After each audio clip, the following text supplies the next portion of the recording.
Deep learning is a process to promote 6 competencies. Jadi kegiatan atau proses pembelajaran untuk mempromosikan atau untuk membuat peserta didik itu mendapatkan kompetensi yang dibutuhkan untuk survive, untuk selamat di abad 21.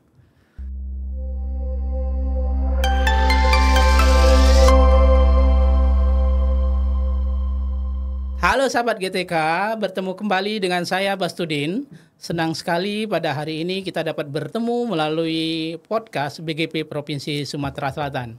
Hari ini kita kedatangan tamu yang luar biasa dari Pearson. Beliau adalah Pak Christian Tugu Sulistyo. Selamat datang di BGP Provinsi Sumatera Selatan, Pak An. Terima kasih Bapak Studin. Gimana kabarnya? Alhamdulillah sehat. Pak An gimana? Ya, alhamdulillah. Ini kali kedua datang ke BGP Sumatera Selatan. Kali kedua ya. Mudah-mudahan Pak An sering ke sini dan merasa nyaman ya di BGP Provinsi Sumatera Selatan. Jadi bukan hanya kali kedua ya, tapi berkali-kali. Berkali-kali gitu. Pak An. Ya. Siap. Pak An, gimana? Di kegiatan podcast kali ini kami ingin bincang-bincang dengan Pak An seputar masalah yang sedang hangat di dunia pendidikan, terutama di kalangan pendidik, termasuk di Sumatera Selatan. Yaitu terkait dengan pembelajaran mendalam atau deep learning. Mungkin mewakili suara guru ya. Jadi masih banyak yang bertanya-tanya itu pembelajaran mendalam itu apa sih gitu Pak An? Apa gitu? Kalau apa berarti definisi gitu ya? Iya, bisa jadi apa? Ada yang berasumsi bahwa deep learning itu kurikulum gitu. Ada seperti bilang seperti itu. Jadi kan ketika Prof Muti itu kan menyampaikan di awal gitu ya, terus heboh kan tuh. Iya. Semuanya kan latah membuat reels gitu kan, terus ada di TikTok kurikulum full gitu ya. Nah, akhirnya kan terbentuk asumsi di lapangan bahwa ini adalah kurikulum yang baru gitu. Sedangkan deep learning itu bukan kurikulum. Deep learning itu adalah approach, pendekatan, learning approach, pendekatan. Kurikulumnya apa? Kurikulumnya sama dengan yang sudah kita pakai sebelumnya gitu ya. Jadi nggak perlu khawatir gitu. Bukan mengganti kurikulum tapi learning approach yang disarankan, pendekatan yang disarankan itu adalah menggunakan deep learning gitu ya. Nah, deep learning itu apa sih kan gitu? Pertanyaan berikutnya kan apa yang dimaksud dengan deep learning? Nah, kalau teman-teman mungkin juga sudah membuka atau sudah punya bocoran dari Puskurjar gitu kan, ada dokumen yang keluar kan? Iya, sudah browsing juga mungkin mereka kan. Betul gitu ya, dan sering ada kegiatan sekarang lagi happening banget nih. Ada webinar dan segala macam membahas tentang deep learning itu sendiri. Nah, bagi saya, saran saya adalah kita mencoba menelisiknya dari core-nya, dari empunya gitu. Jadi ada seorang expert bernama Michael Fullan. Beliaulah yang saat ini itu menjadi sosok sentral tentang pembelajaran deep learning itu sendiri. Nah, yang menjadi inti kalau bagi saya deep learning itu adalah tujuannya tadi.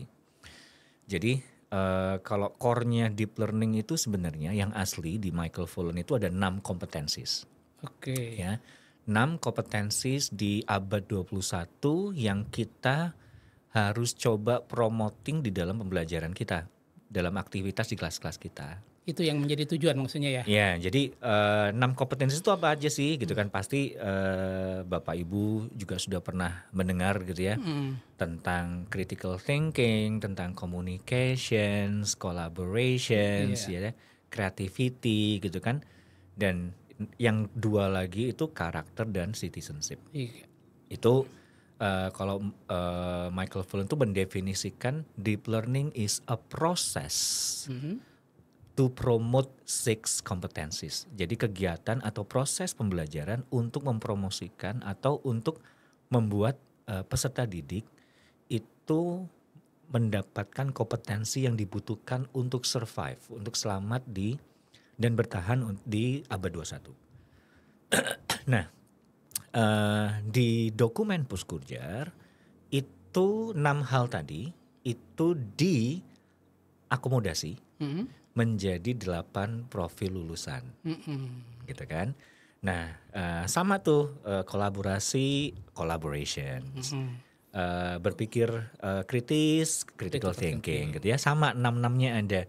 Karakter itu ketuhanan dan segala macamnya gitu ya. Terus citizenship, kewarganegaraan. 2 lagi apa yang berbeda? 2 lagi yang berbeda itu adalah kemandirian dan kesehatan. Gitu ya. Jadi ada 8 profil lulusan gitu. Kalau yang Fulan tadi 6 ya? 6, cuma 6. Kemandirian dan kesehatan itu ditambahkan di dokumen yang terbaru itu. Artinya apa? Berarti sebagai seorang guru kita harus berefleksi nih. Apakah kegiatan pembelajaran kita, tujuan pembelajaran yang kita sudah punyai, ataupun juga kegiatan-kegiatan untuk mencapai tujuan pembelajaran itu, mampu membuat anak-anak menumbuhkan kompetensi tadi. Gitu ya. Ini dituntut ke anaknya ya? Atau gurunya ini? Kalau ya pada akhirnya nanti kan tujuan akhirnya ke anak. Tapi kan logikanya adalah bagaimana anak-anak bisa belajar tentang berpikir kritis kalau gurunya tidak berpikir kritis kan gitu. Makanya apapun yang didapatkan itu kan kita harus sikapi dulu nih. Jangan buru-buru bikin konten lah full gitu ya. Tapi kita belum memahami secara jelas apa nih arahnya gitu. Nah, core-nya itu gitu.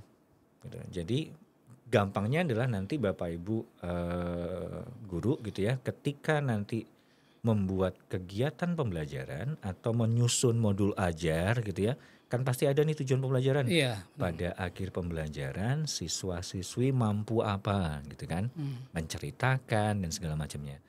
Nah, ketika kita berefleksi untuk mencapai situ kan pasti ada kegiatan-kegiatan nih. Kegiatan awalnya apa, di scaffolding gitu ya, secara bertahap gitu ya, dari sesuatu yang surface menjadi deep gitu ya, bertahap. Tapi kegiatan-kegiatan itu mempromosikan atau membantu anak-anak untuk meraih kompetensi tadi. Oke. Jadi kalau datang ke kelas terus cuman memberikan latihan, ngasih LKS, sampai kapanpun nggak jadi deep. Karena kan tujuannya apa ngasih LKS? Harus ada tujuannya. Gitu. Nah, itu definisi deep learning yang menurut saya kalau saya mengartikan gitu ya, secara pribadi itu yang saya artikan. Walaupun pengertian deep learning di dokumen pemerintah gitu ya, itu menambahkan beberapa hal melalui 4 olah gitu kan, olah rasa, olah hati, olah pikir gitu ya, olahraga gitu ya, dan itu dilakukan secara holistik. Nah itu kan tambahan. Karena aslinya secara aslinya secara itu teoritis ya, secara dari core-nya Michael Fullan itu juga tadi sebuah proses to promote, untuk mempromosikan 6 kompetensi. Gitu. Jadi mungkin itu bisa dipahami oleh guru, tetapi kadang-kadang guru ini menghadapi kendala bagaimana implementasinya di dalam kelas ya. Ini menjadi problem berikutnya Pak. Jadi pernah satu ketika saya suka ngobrol juga dengan guru-guru Pak. Saya tanya ke mereka, Bapak Ibu guru pernah mengalami peristiwa ketika setelah mengikuti pembelajaran tidak memahami apa yang dipelajari? Oh pernah katanya. Pernah tidak mengalami memiliki pengalaman setelah beberapa waktu lupa gitu. Nah, mungkinkah, katanya pernah. Saya tanya apakah ini mungkin terjadi pada siswa kita? Mungkin gitu. Nah, kalau kondisi seperti itu kira-kira itu kategorinya pembelajaran bisa mendalam atau yang dikatakan mungkin istilah lainnya dangkal ya Pak An. Jadi mungkin perlu perbedaan yang jelas ya. Menurut Pak An, apa perbedaan antara yang pembelajaran mendalam dan pembelajaran dangkal itu? Iya. Jadi gini, kalau itu nanti akan dijelaskan di learning principles-nya. Oh, di learning principles. Jadi kalau di paling dalam itu ada deep learning, terus ada 8 profil lulusan gitu ya. Nah setelah itu di lingkaran berikutnya itu ada learning principles, yang itu yang full itu. ya, mindful, meaningful, joyful, gitu kan. Nah, sama di dokumen Puskurjar itu juga sudah didefinisikan, ya, bermakna itu apa, gitu ya, berkesadaran itu bagaimana dan seterusnya. Nah, saya sendiri ketika membaca dokumen tadi, saya mencoba menelisik lebih dalam gitu, karena bagi saya harus tahu dulu nih, misalkan dalam di yang pertama di meaningful gitu ya, itu kan diharapkan peserta didik aktif, mampu meregulasi diri gitu ya, dengan mampu menggunakan strategi belajar yang bermacam-macam. Nah, kata kuncinya apa? Karena gini, kalau kita tidak memahami kata-kata kunci tadi, akhirnya kita ngambang gitu. Susah implementasinya ya. Gitu. Aktif menurut saya mungkin beda dengan menurut Pak Bastudin. Gitu kan. Jadi yuk mari kita sama-sama mengartikan itu gitu ya, secara nanti misalkan kegiatan kombelnya atau kegiatan MGMP itu, yuk kita coba nih aktif. Kata-kata peserta aktif atau active learners itu maknanya apa? Kalau dicek, ditanyain satu-satu, jawabannya beda-beda tuh. Beda-beda ya. Nah, berarti yang saya lakukan, ini disclaimer ya, kayak saya melakukan, saya pribadi melakukan itu untuk membantu saya memahami. Jadi kata active learners tadi, saya mencari landasan teori dari expert gitu. Karena saya merasa saya belum expert gitu ya. Nah, active learner itu apa sih menurut expert gitu ya. Nah, ada berbagai macam teori tentang active learners, tapi yang saya ambil itu secara singkat, active learners itu berarti ada kegiatan yang meliputi interaction engagement, collaboration engagement, dan cognitive engagement gitu. Jadi yang dimaksud aktif itu bukan berarti anak-anak lari-larian juga gitu kan. Tapi tadi kolaborasi, komunikasi dan kognitifnya itu ada engagementnya, ada hubungan di situ, gitu kan. Nah, kalau kita berpikir tadi menghubungkan dengan konteks 8 profil tadi, lah 8 profil kan udah ada komunikasi, sudah ada kolaborasi, udah masuk berarti masuk kan, gitu kan, terhubung nih, gitu kan. Udah. Nah, berarti kita harus cek nih apakah pembelajaran kita sudah ada pola-pola interaksi yang beragam. Tidak hanya guru ke murid, murid ke buku, murid ke LKS. Ada nggak kegiatan murid dengan murid? Itu kan membangun interaksi yang berbeda-beda. Kolaborasinya bagaimana? Apakah siswa-siswa di kelasnya tadi berkolaborasi dengan temannya? Atau memungkinkan nggak kolaborasinya ternyata dengan kelas yang sebelah misalkan? Kolaborasi kan. Nah, cognitive engagement, apakah ketika ada pelajaran tadi sudah diajukan pertanyaan-pertanyaan yang memantik mereka supaya mikir misalkan. Bisa jadi lintas mapel bisa juga lintas interaksinya mapel bisa gitu. Tapi tadi itu adalah definisi saya memaknai active learners itu seperti apa. Kalau kita tidak menggunakan landasan teori, akhirnya kan asumsi kita. Biasanya tidak akan ketemu ya. Betul. Walaupun tadi ada beberapa teori yang saya ambil adalah itu, gitu. Terus mampu meregulasi diri. Nah, apa artinya? Ya kan? Kalau teman-teman juga tidak mengerti arti kata murid-murid yang mampu meregulasi diri, terus kegiatan apa yang bisa kita lakukan supaya anak-anak mampu meregulasi dirinya? Kan gitu. Nah, kembali berarti kalau saya tanya masing-masing pasti beda-beda pendapatnya. Lebih aman bagaimana? Tarik ke expert siapa mengatakan tentang tadi. Tentang self-regulated learners itu bagaimana sih? Nah, saya ambil tuh. Self-regulated learners itu menurut expert gitu ya. Itu termasuk tentang goal setting, monitoring, self-reflection gitu. Jadi ada di perencanaannya, ada di prosesnya, dan ada di self-refleksinya gitu. Nah, sama kan kita lihat aja nih cara kita mengajar. Apakah ada refleksi di situ ngajakin murid-muridnya? Iya benar. Apakah goalnya ada? Apakah murid-murid tahu tujuan pembelajaran akhirnya bagaimana? Ada diskusi nggak kira-kira di situ gitu ya? kan. Jadi artinya itu nanti menurunkannya ke dalam bentuk aktivitas yang di ini ya, setelah memahami tadi ya. Yes. Oh iya. Nah, kan jadi enak tuh. Berarti supaya bisa mindful, saya harus nyiapin satu engagement tadi, interactions, collaboration, cognitive engagementnya. 2 ada goal setting, monitoring, ada self reflection, kan gitu. Terus yang terakhir kalau di mindful itu kan yang penting bagi saya adalah kata-kata strategi belajar, learning strategies. Apakah sebagai seorang guru kita mengajari anak-anak untuk mempunyai learning strategi belajar? Jangan-jangan kita tidak pernah ngajarin itu. Gitu. Ya kan? Nah, sama kita tarik lagi nih, learning strategies itu menurut expert tuh gimana gitu kan.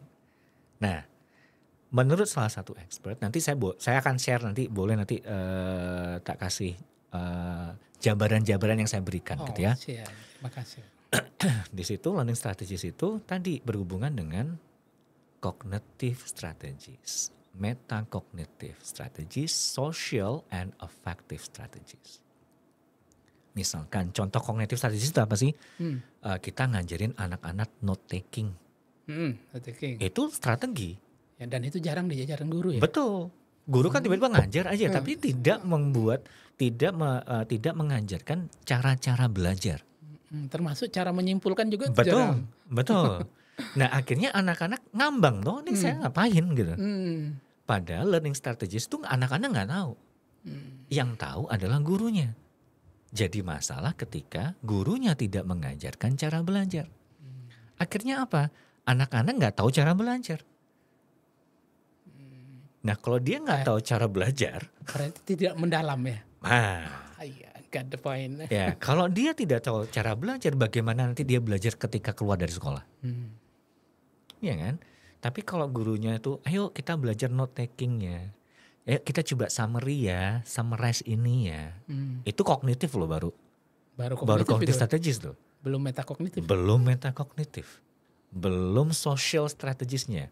Kalau saya nggak bisa, gimana cara saya cari tahu? Itu metakognitif. Udah strategi ya. Itu strategi. Tapi kan anak-anak perlu diajarin. Kan nggak bisa kita harapkan, terserah kalian mau belajar apa. Ya nggak bisa kan? Loh, orang anak-anaknya butuh dibantu kok. Kan gitu. Nah, itu baru sisi mindful. Ya kan? Meaningful di breakdown lagi. Apa nih kata-kata penting? Kata penting bagi saya tidak hanya memahami tapi juga mengaplikasikan. Dalam konteks yang lain. Nah, ini yang tadi pertanyaan Pak Bas tadi. Dangkal sama dalam. Gitu ya. Jadi lawan kata dari deep learning itu adalah surface learning. Gitu ya. Nah, deep itu artinya apa? Mampu mengaplikasikan, membuat, berarti kan kalau di Bloom taksonomi itu kan paling tinggi tuh. Iya. Ya kan? Tapi yang paling rendah apa? Paling rendah adalah menghafalkan. Yang C2 atau C1, C2 itu surface.